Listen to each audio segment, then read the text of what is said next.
La notification est apparue sur mon téléphone à 2h47 du matin alors que je révisais les rapports trimestriels dans mon bureau à domicile. Facebook m'avait identifié dans le dernier chef-d'œuvre de Chloé sur les réseaux sociaux, une photo prise sur le vif qu'elle avait prise de moi attendant à l'arrêt de bus devant la maison de maman après le dîner du dimanche. L'air fatigué dans mes vêtements de travail avec mon sac d'ordinateur portable en bandoulière sur mon épaule. Certaines personnes prennent le bus toute leur vie, disait la légende dans le ton caractéristique de Chloé, fait de fausses inquiétudes mélangées à une condescendance sincère.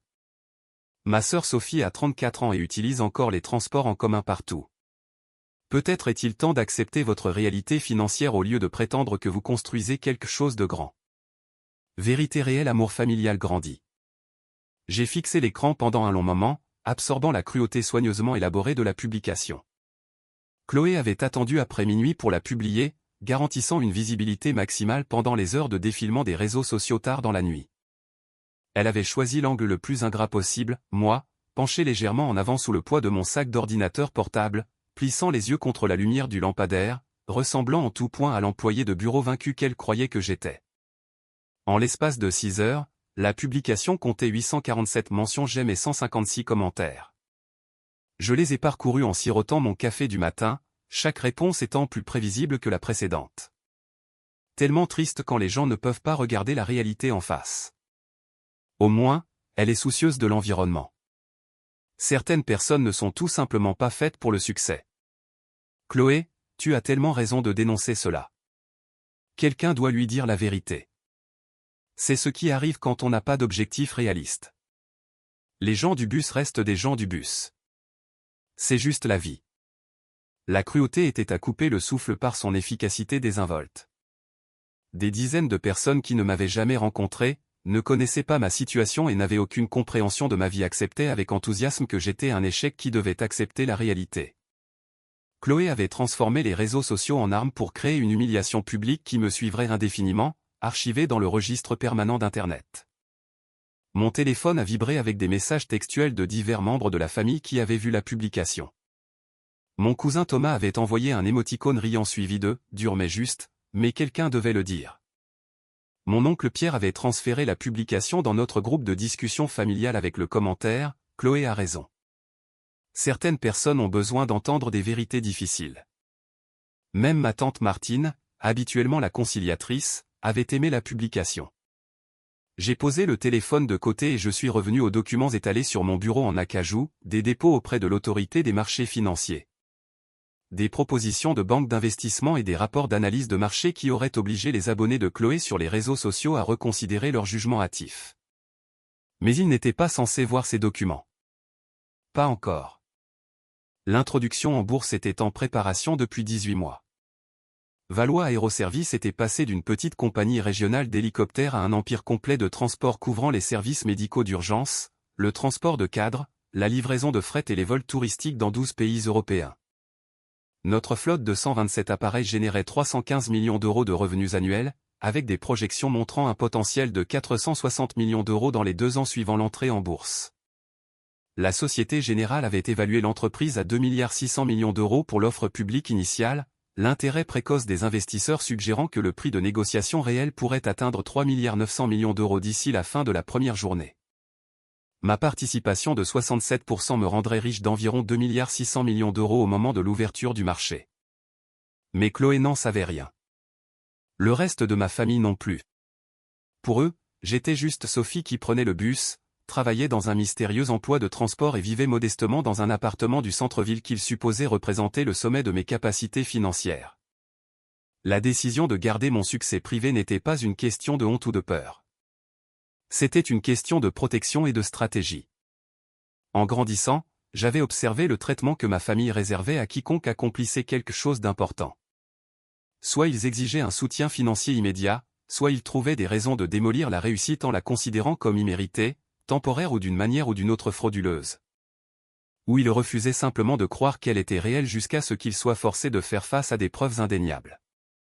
Lorsque j'avais lancé l'entreprise il y a 9 ans avec un seul hélicoptère d'occasion et un prêt de 185 000 euros, j'avais pris la décision stratégique de les laisser croire que je resterais petite. Cela avait commencé par nécessité. Les premières années étaient véritablement précaires, et je ne pouvais pas me permettre d'avoir des membres de ma famille demandant des prêts ou attendant un soutien financier alors que je réinvestissais chaque centime dans l'entreprise. Mais à mesure que l'entreprise grandissait, le secret était devenu quelque chose de plus sophistiqué. Il me protégeait de la pression constante de financer les vacances familiales, les apports pour des achats immobiliers et les dépenses d'urgence qui semblaient se multiplier dès que quelqu'un dans notre famille recevait de l'argent. Plus important encore, cela me protégeait de leur incrédulité, de leur dédain désinvolte envers tout ce qui ne correspondait pas à leurs idées préconçues de ce dont j'étais capable. Il avait été étonnamment facile de maintenir l'illusion.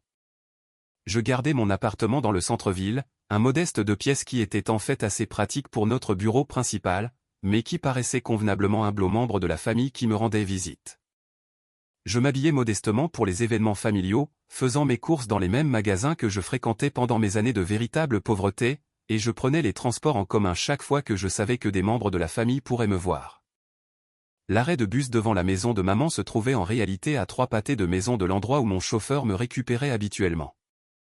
Mais j'y étais allé à pied ce dimanche soir spécifiquement parce que j'avais repéré la voiture de Chloé dans l'allée et que je savais qu'elle chercherait des occasions de prendre des photos. Elle était devenue de plus en plus agressive dans la documentation de ce qu'elle considérait comme mes échecs, publiant des pics subtils sur les membres de la famille qui ne grandissaient jamais et vivaient encore comme des étudiants. Elle a livré exactement ce à quoi je m'attendais et exactement ce à quoi je m'étais préparé. Mon téléphone a sonné à 6h15 du matin. C'était Chloé elle-même, appelant probablement pour se réjouir de son succès viral. « As-tu vu ma publication ?» a-t-elle demandé sans préambule, la voix joyeuse de satisfaction. « Je l'ai vue » ai-je répondu calmement, continuant de réviser l'analyse de marché de la Société Générale. « Bien » a-t-elle dit. « Je sais que cela semble dur, mais quelqu'un devait le dire. Tu ne peux pas continuer à vivre dans ce monde imaginaire où tu vas soudainement devenir une sorte de magnate des affaires.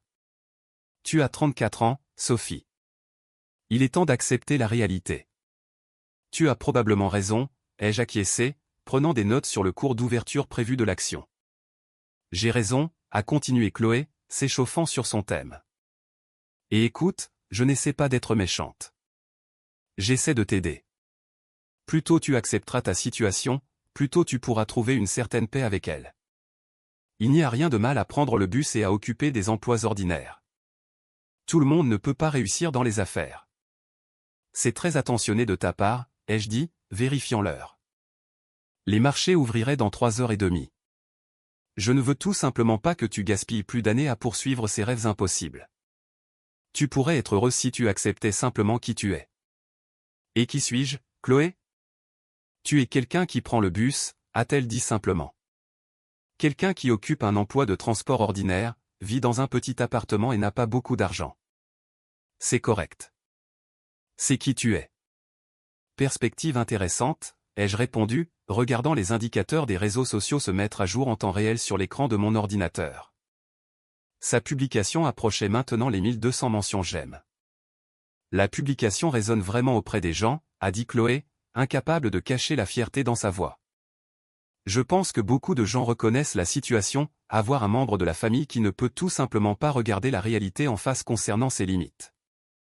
Elle attire certainement l'attention, ai-je convenu. Parfois, la responsabilité publique est ce dont les gens ont besoin, a continué Chloé. Quand quelqu'un vit dans le déni, il faut parfois que sa communauté l'aide à voir la vérité. Après qu'elle ait raccroché, j'ai continué ma routine matinale avec un calme inhabituel. La publication de Chloé se propageait exactement comme je l'avais prévu, créant le cadre parfait pour ce qui allait se dérouler.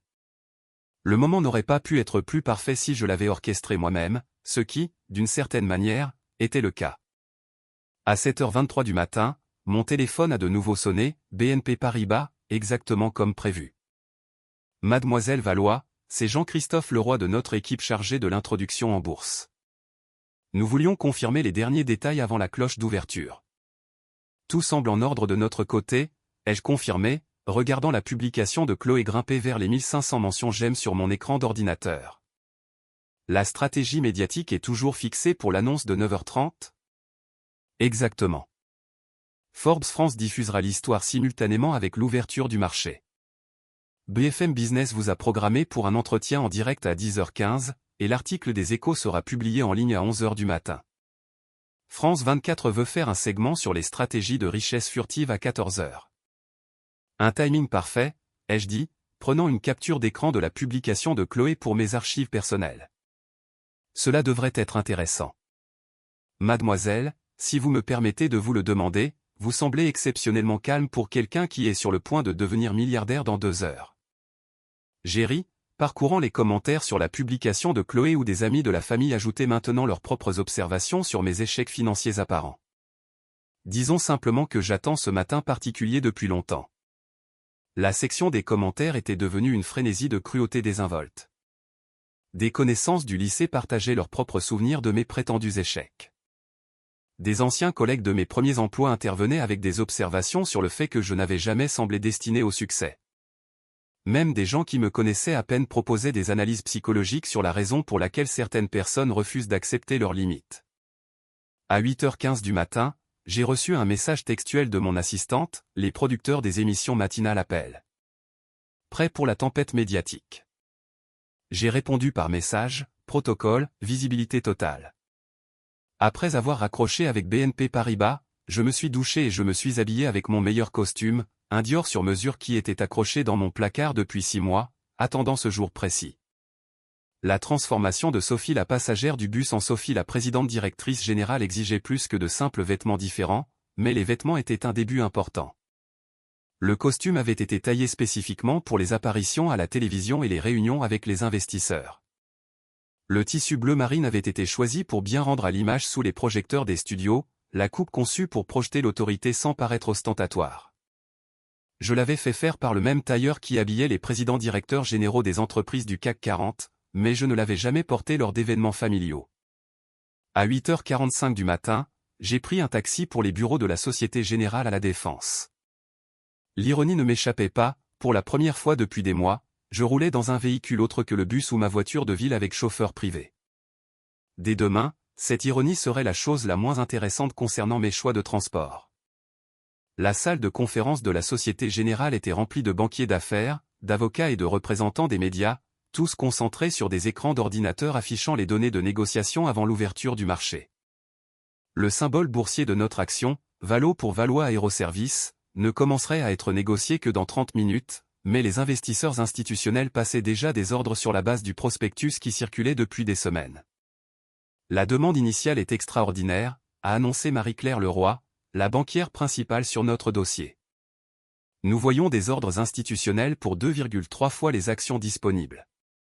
Fonds de pension, fonds souverains, grandes sociétés de fonds communs de placement, tout le monde veut une part de cette introduction en bourse. La salle bourdonnait de l'énergie d'un événement financier majeur. Les avocats passaient des derniers appels aux régulateurs, les représentants des relations publiques se coordonnaient avec les médias financiers, et les banquiers débutants mettaient à jour les diapositives de présentation avec les dernières données d'avant-marché. Cela pourrait être l'un des débuts d'introduction en bourse les plus solides dans le secteur des transports en 5 ans, a continué Leroy. Peut-être le début le plus solide dans n'importe quel secteur ce trimestre. Mon téléphone vibrait régulièrement depuis 8h30, mais je l'ai gardé face contre terre pendant la séance d'information d'avant-marché. Maintenant, à 15 minutes de la cloche d'ouverture, j'ai finalement vérifié les messages, 47 appels manqués, 238 messages textuels et 1847 notifications Facebook. La publication de Chloé avait explosé pendant la nuit, atteignant 3200 mentions j'aime et 487 commentaires. Mais maintenant, les commentaires avaient pris un ton différent. Les gens partageaient des articles de presse avec des titres comme une mystérieuse milliardaire des transports entre en bourse aujourd'hui et Valois Aéroservices, l'empire tranquille sur le point de faire du bruit. Quelqu'un avait fait le lien. Lisez un commentaire d'un ami d'université de Chloé. Est-ce la même Sophie Valois de cette entreprise d'aviation qui entre en bourse aujourd'hui? Chloé, avait écrit une autre amie en lettres majuscules. Regarde les nouvelles tout de suite. Ta sœur est dans Forbes France. Attendez, est-ce l'introduction en bourse de Valois Aéroservices? Bon sang, Chloé, qu'as-tu fait? Le commentaire le plus récent, posté il y a seulement 8 minutes, venait de mon cousin Thomas, et Chloé, tu devrais peut-être supprimer cette publication. Jean, tout de suite. Mais Chloé n'avait pas encore vu les avertissements. Sa dernière activité était un émoticône avec des cœurs dans les yeux sur le compliment de quelqu'un concernant sa courageuse honnêteté pour avoir dénoncé les membres de sa famille qui vivent dans le déni de leur situation financière. À 9h25 du matin, tous les téléphones de la salle de conférence de la Société Générale se sont mis à vibrer simultanément. Les principaux organes de presse financière préparaient leur annonce coordonnée, synchronisée avec l'ouverture du marché. À 9h29 du matin, Forbes France a publié son article en ligne, avec une minute d'avance sur l'horaire, l'introduction en bourse d'un empire du transport crée une milliardaire, Valois Aéroservices entre en bourse. La part de la fondatrice vaut 2,6 milliards d'euros. L'article comprenait une photo professionnelle que j'avais prise il y a 3 mois me montrant dans un blazer bleu marine debout devant l'un de nos plus récents hélicoptères. La légende indiquait, Sophie Valois, 34 ans, a fondé Valois Aéroservices en 2015 avec un seul hélicoptère et une vision de solution de transport complète. L'introduction en bourse d'aujourd'hui évalue son entreprise à 2,6 milliards d'euros, faisant de Sophie Valois l'une des plus jeunes femmes milliardaires dans le secteur des transports. L'article détaillait la croissance de notre entreprise, d'une jeune pousse à un seul appareil à une opération multi-État desservant des hôpitaux, des entreprises, des agences gouvernementales et des clients privés. Il soulignait notre dossier de sécurité, notre utilisation innovante de la technologie dans la répartition et la maintenance des hélicoptères, et notre expansion vers de nouveaux marchés, y compris la mobilité aérienne urbaine et les services de livraison de fret. Sophie Valois a maintenu un profil exceptionnellement bas pour une présidente directrice générale de son envergure, avait écrit le journaliste. Elle vit modestement, utilise les transports en commun et a évité les attributs typiques de la richesse des dirigeants. J'ai toujours cru que la façon dont on construit quelque chose est plus importante que la façon dont on l'affiche, avais-je déclaré lors d'un entretien exclusif la semaine dernière. Mon téléphone personnel sonnait maintenant sans interruption. Je l'ai mis sur silencieux et je l'ai tendu à mon assistante, qui avait pris l'avion depuis notre siège social de Lyon spécifiquement pour gérer le chaos médiatique. À 9h30 précise, l'action Valo a commencé à être négociée sur Euronext Paris. Le prix d'ouverture était de 43 € par action, 23% au-dessus de notre prix initial de 35 €. Au cours des 5 premières minutes, il était monté à 48 €. À 9h45, nous étions à 53 € par action, rendant l'entreprise d'une valeur de 3,8 milliards d'euros et ma participation personnelle d'une valeur d'environ 2,5 milliards d'euros. Félicitations, a dit Marie-Claire Leroy, me serrant la main alors que les applaudissements remplissaient la salle de conférence. Vous êtes officiellement milliardaire. Les mots semblaient surréels, même si je les attendais depuis des mois. Toute la planification, tout le secret minutieux, tous les trajets familiaux en bus et les appartements modestes avaient mené à ce moment à être assise dans une salle de conférence à Paris, regardant ma valeur nette se multiplier de minute en minute sur les réseaux d'information financière. BFM Business affichait un bandeau continu montrant la progression du prix de Valo. Bloomberg Europe avait interrompu sa programmation régulière pour un rapport spécial sur la milliardaire furtive. Les Échos avaient publié leur article de fond avec le titre « La présidente directrice générale qui prenait le bus, l'histoire de réussite improbable de Valois Aéroservices ». Mon assistante s'est approchée avec mon téléphone, les yeux écarquillés. « Mademoiselle Valois, vous avez eu 847 appels manqués au cours des 30 dernières minutes. Votre sœur Chloé a appelé 23 fois au cours des 10 dernières minutes seulement. Dois-je commencer à les rappeler ? Juste les appels de la famille pour l'instant, ai-je dit, acceptant le téléphone. Tous les autres peuvent passer par notre équipe de relations avec les médias. Le premier appel que j'ai rendu fut à maman, qui a répondu avant que la première sonnerie ne se termine. Sophie ? Sa voix était haute et tendue, frisant l'hystérie. Sophie, est-ce que c'est vrai ? Es-tu vraiment la personne dans ces articles de presse ? Est-ce que tu vaux vraiment des milliards d'euros ? C'est vrai, maman, ai-je confirmé, regardant Valo grimper à 56 € par action sur les moniteurs de la salle de conférence. Je suis désolé de ne pas te l'avoir dit plus tôt. Je devais garder le secret jusqu'à ce que l'introduction en bourse soit finalisée.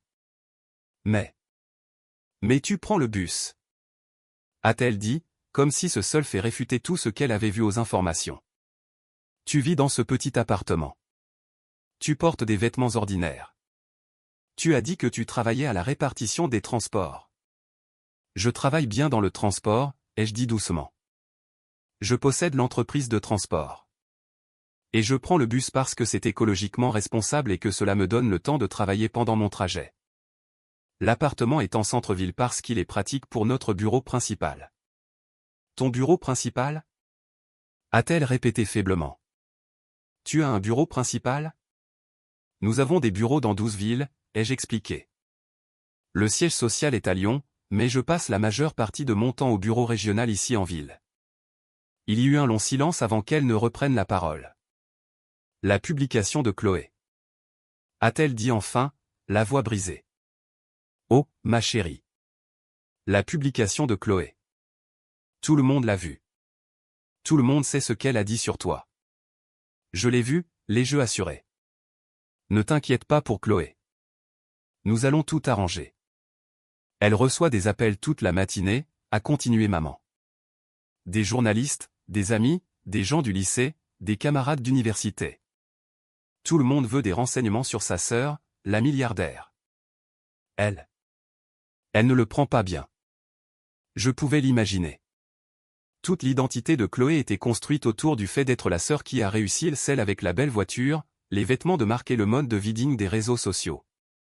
Elle avait passé des années à se positionner comme l'exemple de réussite de la famille tout en me traitant comme une mise en garde. Voir ce récit s'effondrer publiquement à travers sa propre publication sur les réseaux sociaux devait être particulièrement dévastateur. Est-ce qu'elle va bien? Ai-je demandé, me surprenant moi-même par une inquiétude sincère.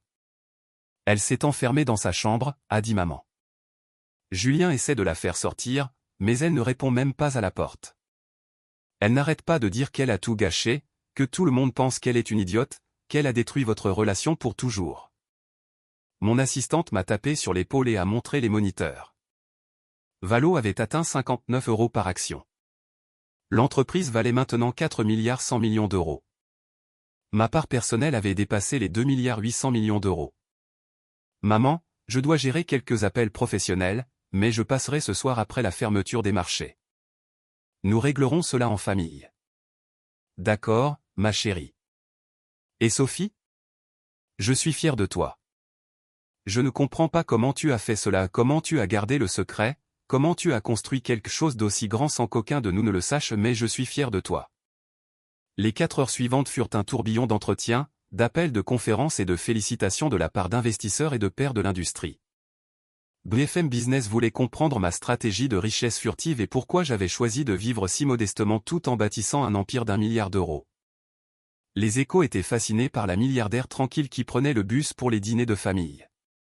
Bloomberg Europe voulait discuter de l'avenir des services d'aviation régionaux et de la mobilité aérienne urbaine. Vous avez créé quelque chose de sans précédent, m'a dit le présentateur de Bloomberg Europe lors d'un entretien en direct. Pas seulement le succès de l'entreprise, mais cette approche de la richesse qui semble presque antimatérialiste. Vous valez plus de 2,8 milliards d'euros, mais vous prenez toujours les transports en commun.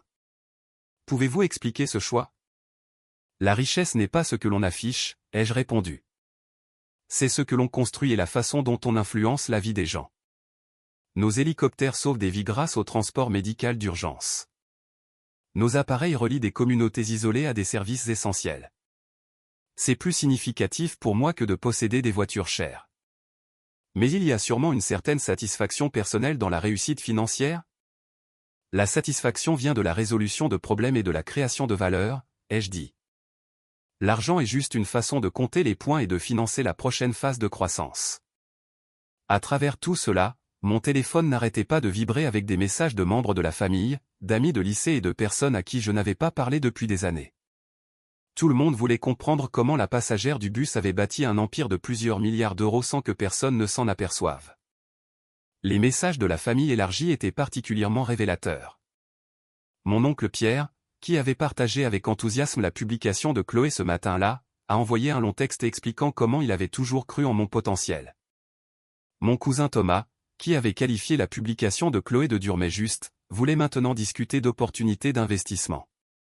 Ma tante Martine, qui avait aimé la publication originale, demandait maintenant des opportunités d'emploi dans mon entreprise. Mais le message qui m'intéressait le plus est arrivé à 14h17 de la part de Chloé elle-même. Sophie, je suis désolé. Je ne savais pas. Je me sens comme une idiote. Pourras-tu jamais me pardonner? J'ai tout gâché. J'ai tellement honte. J'ai fixé le message pendant un long moment, pensant aux années de réunion familiale où Chloé avait fait des commentaires similaires à les suppositions, les dédains et les cruautés désinvoltes qu'elle traitait comme des plaisanteries familiales inoffensives. La photo à l'arrêt de bus n'était pas une aberration, c'était l'aboutissement d'un schéma qui se construisait depuis des années. Mais c'était aussi ma sœur, envoyant des messages depuis sa chambre verrouillée, probablement en pleurs et certainement humiliée par la nature virale de son erreur. Et malgré tout, malgré des années de commentaires dédaigneux et d'humiliation publique, elle restait ma famille. J'ai répondu, rien à pardonner. Dîner de famille dimanche. Je prendrai le bus. Sa réponse est arrivée immédiatement, j'irai te chercher dans n'importe quelle voiture que tu voudras que je t'achète, s'il te plaît. Je ferai n'importe quoi pour réparer cela. J'ai ri aux éclats au milieu de la salle de conférence de la Société Générale alors que des transactions d'1 milliard d'euros étaient discutées autour de moi. J'aime le bus, ai-je répondu. Mais peut-être pourrions-nous parler de t'obtenir une licence de pilote d'hélicoptère. J'aurais peut-être besoin d'un membre de la famille qui comprenne le secteur de l'aviation. Es-tu sérieuse? Fut sa réponse immédiate. Tout à fait sérieuse. Valois Aéroservices pourrait utiliser quelqu'un ayant tes compétences en réseaux sociaux. Il s'avère que tu es très doué pour attirer l'attention des gens. Valois a clôturé sa première journée de négociation à 62 € par action, rendant Valois Aéroservices d'une valeur de 4,3 milliards d'euros et ma participation personnelle d'une valeur de 2,850 milliards d'euros. Les réseaux d'information financière ont qualifié cela de l'un des débuts d'introduction en bourse les plus réussis dans l'histoire du marché du transport. La couverture du journal télévisé du soir était extraordinaire. Chaque grand réseau ouvrait sur l'histoire de la milliardaire furtive dont la sœur avait involontairement exposé la richesse à travers une publication cruelle sur les réseaux sociaux. La publication originale de Chloé sur Facebook avait été partagée plus de 50 000 fois, mais maintenant elle était partagée comme un exemple de la façon dont les suppositions sur le succès peuvent être complètement erronées. C'est une mise en garde sur le fait de juger les gens sur les apparences, a observé un commentateur de France 24. Sophie Valois a bâti un empire d'1 milliard d'euros tout en conservant le mode de vie d'une travailleuse ordinaire. La tentative de sa sœur de l'humilier publiquement pour avoir pris le bus s'est retournée contre elle de manière spectaculaire lorsqu'il s'est avéré que Valois pourrait acheter toute la compagnie de bus si elle le voulait. Mais le vrai succès, ai-je pensé en rentrant enfin chez moi ce soir-là, n'était pas l'argent, l'attention des médias ou même la leçon publique reçue par Chloé. C'était l'appel téléphonique que j'avais reçu à 16h30 de la part de la directrice des ressources humaines de mon entreprise. Mademoiselle Valois, avait-elle dit, nous avons reçu plus de 3000 demandes d'emploi depuis que la nouvelle est tombée. Les gens disent qu'ils veulent travailler pour une entreprise dirigée par quelqu'un qui reste humble malgré le succès. Les candidatures proviennent de diplômés de Polytechnique, de titulaires d'un master en administration des affaires de l'HEC, d'anciens cadres de Google. Tout le monde veut faire partie de ce que nous construisons. C'était la vraie victoire. Pas l'argent, pas la justification, mais la reconnaissance que les valeurs que j'avais essayé d'instaurer dans l'entreprise, la substance sur l'apparence, l'impact sur l'image, la valeur à long terme sur le gain à court terme résonnaient chez des gens qui partageaient ces priorités. Quand je suis arrivé chez moi ce soir-là, il y avait une voiture sur le parking de mon immeuble, la BMW de Chloé, qui m'a soudainement semblé très différente maintenant que je savais que je pouvais en acheter sans entamer ma valeur nette. Elle était assise sur les marches devant mon immeuble, portant toujours les mêmes vêtements qu'elle portait sur ses photos des réseaux sociaux le matin, mais maintenant il semblait froissé et son maquillage était zébré par les larmes. J'ai apporté des plats chinois à emporter, a-t-elle dit en me voyant, brandissant les contenants blancs familiers. Et j'ai des choses à expliquer et pour lesquelles m'excuser. Beaucoup de choses. Je me suis assise à côté d'elle sur les marches en béton, portant toujours mon costume sur mesure des entretiens de la journée, et j'ai accepté un contenant de Hello Mine. Est-ce que tu vaux vraiment 2,8 milliards d'euros? A-t-elle demandé doucement. À la clôture du marché aujourd'hui, 2,850 milliards d'euros, ai-je confirmé. Mais je suis toujours ta sœur qui aime les plats chinois et prend le bus quand c'est écologiquement responsable. Chloé m'a fixé pendant un long moment, les yeux rouges d'avoir pleuré, ses cheveux parfaits en désordre pour la première fois dont je pouvais me souvenir. Je ne publierai plus jamais rien sur les finances de qui que ce soit, a-t-elle dit à travers de nouvelles larmes. C'est probablement sage, ai-je convenu, ouvrant mon contenant et inhalant l'odeur familière de la cuisine chinoise qui était notre nourriture réconfortante commune depuis l'enfance. Peux-tu vraiment me pardonner? A-t-elle demandé. J'ai été si cruel, si public. Je t'ai humilié devant des centaines de personnes. Tu t'es humilié toi-même, ai-je souligné doucement. J'étais juste le sujet. Et tu sais quoi? C'était peut-être exactement ce dont nous avions toutes les deux besoin. Que veux-tu dire? Tu avais besoin d'apprendre que tes suppositions sur le succès pouvaient être fausses. Et j'avais besoin d'arrêter de cacher qui je suis devenu. Vivre dans le secret devenait épuisant.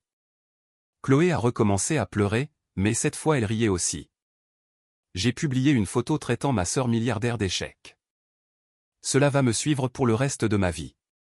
Ou, ai-je suggéré, cela pourrait être l'histoire de la façon dont tu as appris à voir les gens différemment. Comment tu as réalisé que le succès ne ressemble pas toujours à ce que l'on attend? Les bus rouleraient encore demain.